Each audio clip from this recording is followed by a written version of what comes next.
जमशेदपुर में एयरपोर्ट क्यों नहीं आप लोग बनने दे रहे हैं, क्यों रोड़ा अटका रहे हैं? सिविल एविएशन डिपार्टमेंट वो केंद्र सरकार के अधीन है, उनको तय करना है।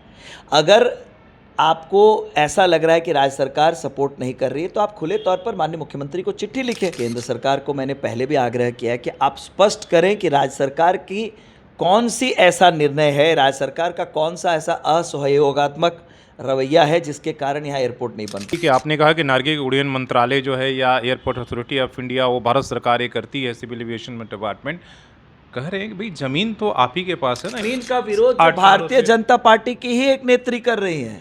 ये तो दुखद है।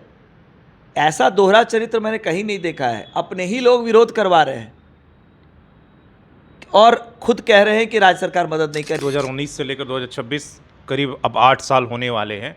अगर मान लीजिए कह रहे हैं जैसे कि सिर्फ कहीं राजनीति का इशू नहीं होना चाहिए, केवल राज्य सरकार के कोर्ट में बॉल फेंक कर भागने की, तो आप अगर ऐसे है तो अगर जो सच्चाई है उसको सामने लाकर क्यों नहीं एक्सपोज कर देते हैं? मैं बहुत जल्द माननीय मुख्यमंत्री, जनता इसलिए कि तंग हो चुकी है। मेरा सवाल ये फिर से आपसे है कि भाई जमशेदपुर में एयरपोर्ट क्यों नहीं आप लोग बनने दे रहे हैं, क्यों रोड़ा अटका रहे हैं? देखिए, मैंने इस प्रश्न का उत्तर पहले भी बहुत बार दिया है। तो जिम्मेदारी तय होनी चाहिए।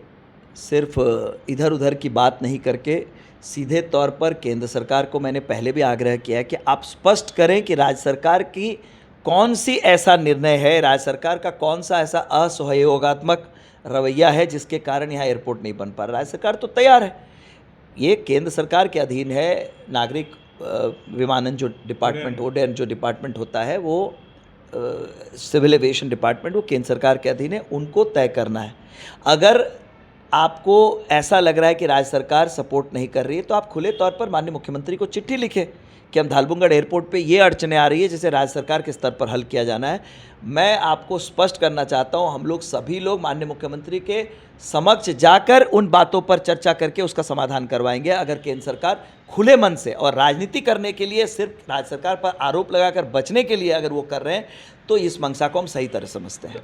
क्या आपको क्या दिख रहा है? अभी कहा जा रहा है, ठीक है, आपने कहा कि नागरिक उड्डयन मंत्रालय जो है या एयरपोर्ट अथॉरिटी ऑफ इंडिया वो भारत सरकार ये करती है, सिविल एविएशन डिपार्टमेंट कह रहे हैं कि भाई जमीन तो आप ही के पास है ना, ये तो राज्य सरकार का विषय है जमीन देने का, जमीन ही हस्तांतरण नहीं हो रहा। आज 2019 से लेकर जमीन का विरोध तो भारतीय जनता पार्टी की ही एक नेत्री कर रही है। ये तो दुखद है। ऐसा दोहरा चरित्र मैंने कहीं नहीं देखा है। अपने ही लोग विरोध करवा रहे हैं और खुद कह रहे हैं कि राज्य सरकार मदद नहीं करे। राज्य सरकार ने स्पष्ट निर्देश दिया है सभी तरह की अड़चनें दूर की जाए। हम प्रतिबद्ध हैं कि एयरपोर्ट जल्दी से जल्दी जमशेदपुर को एक अच्छा एयरपोर्ट मिले, क्योंकि इस शहर की जो ज़रूरतें हैं, आज भी रांची का जो ट्रैफिक है 30-35% ट्रैफिक जमशेदपुर से ड्राइव होता है। तो हमें पता है वो पोटेंशियल, और राज्य सरकार, माननीय मुख्यमंत्री महोदय ने स्पष्ट कहा है। लेकिन केंद्र सरकार की जो प्रेरोगेटिव है, जो उनको करना है, उनके अंतर्गत जो चीज़ें आती हैं वो तो उन्हें स्पष्ट करनी चाहिए। राज्य सरकार से उन्हें क्या मदद चाहिए। इसलिए इस तरह के आप कह सकते हैं बॉल को बस हमारे कोर्ट में फेंक कर ही अपनी जिम्मेदारी से भाग नहीं चाहते हैं। और जल्द ही इस विषय को लेकर माननीय मुख्यमंत्री से मैं मिलूंगा और जो सच्चाई है इसकी प्रेस के माध्यम से मैं जमशेदपुर की जनता के सामने इस। मेरा सवाल भी यही है कि 2019 से लेकर 2026 करीब अब 8 साल होने वाले हैं। अगर मान लीजिए कह रहे हैं जैसे कि सिर्फ कहीं राजनीति का इशू नहीं होना चाहिए, केवल राज्य सरकार के कोर्ट में बॉल फेंक कर भागने की, तो आप अगर ऐसे है तो अगर जो सच्चाई है उसको सामने लाकर क्यों नहीं एक्सपोज कर देते हैं? मैं बहुत जल्द माननीय मुख्यमंत्री, जनता इसलिए कि तंग हो चुकी है। मैं बहुत जल्दी माननीय मुख्यमंत्री महोदय से मिलकर इस पूरे विषय की जांच करवाने का आग्रह करूंगा और किस स्तर पर लापरवाही बरती जा रही है, किस स्तर पर चीज़ें रुकी हुई हैं, इसे उजागर करके मैं जमशेदपुर की जनता के समक्ष रखूंगा। चलिए, धन्यवाद इस बातचीत के लिए।